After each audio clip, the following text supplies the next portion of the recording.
చిత్తశుద్ధితో ఏ పని సంకల్పించినా ఖచ్చితంగా సత్ఫలితాలే వస్తాయి. కొత్త ఆలోచన విధానాలతో ముందడుగు వేస్తే విజయం వెతుక్కుంటూ వస్తుంది.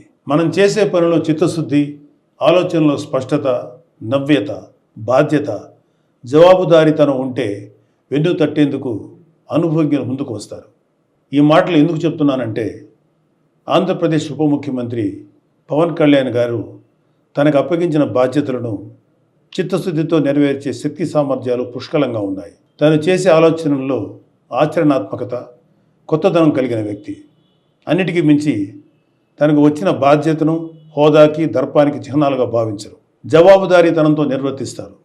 అందుకే గౌరవ ప్రధానమంత్రి శ్రీ నరేంద్ర మోడీ గారి నాయకత్వంలోని కేంద్ర ప్రభుత్వం గత 100 రోజుల్లో ఆంధ్రప్రదేశ్ రాష్ట్ర పంచాయతీరాజ్ గ్రామీణాభివృద్ధి శాఖకు ఇతోధికంగా ప్రోత్సాహిస్తూ నిధులు విడుదల చేస్తుంది.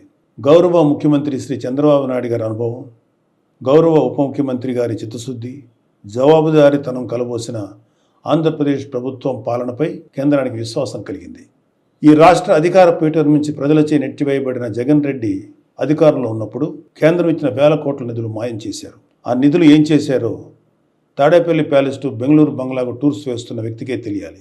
అందుకే గత ఆర్థిక సంవత్సరంలో కేంద్రం ఆంధ్రప్రదేశ్ పంచాయతీరాజ్ శాఖకి తగినన్ని నిధులు 15వ ఆర్థిక సంఘం నిధులు ఇవ్వలేదు. పాలకులు మారారు.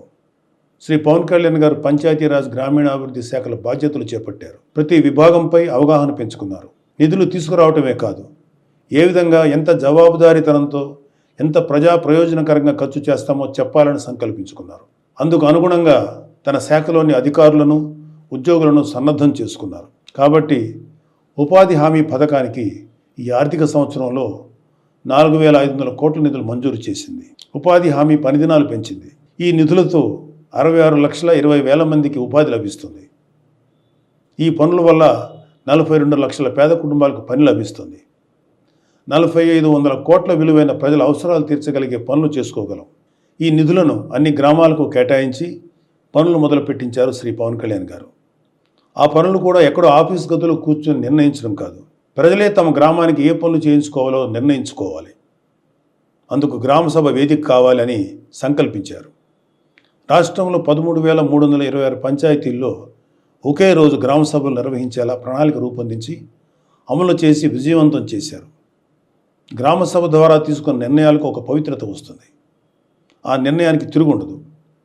అదేవిధంగా గ్రామసభ తీర్మానంలో లేని పనులు ఏవీ చేయలేరు. స్థానిక ప్రభుత్వమైన పంచాయతీలకు మహర్దశ తీసుకొచ్చేలాగా గ్రామసభలు నిర్వహించారు. ముఖ్యమంత్రి గారు, మంత్రులు, ఎమ్మెల్యేలు, ఎమ్మెల్సీలు, ఎంపీలు, కలెక్టర్ నుంచి ఎంపీడీఓల వరకు అందరూ గ్రామసభలో కూర్చొని ప్రజల నిర్ణయాలు నమోదు చేసుకున్నారు. యావత్ దేశం ఈ గ్రామసభలను పరిశీలించి ఒక మోడల్గా తీసుకుంది.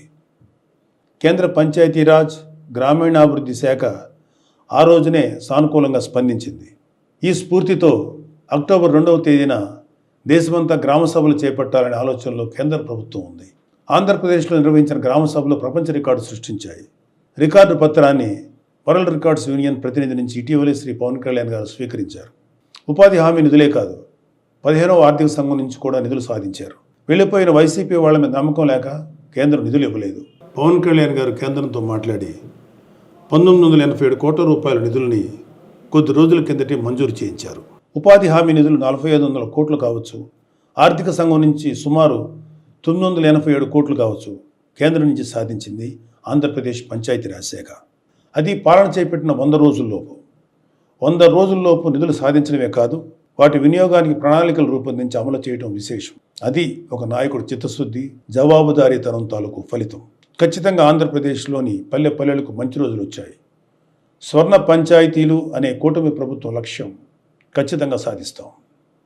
నమస్తే.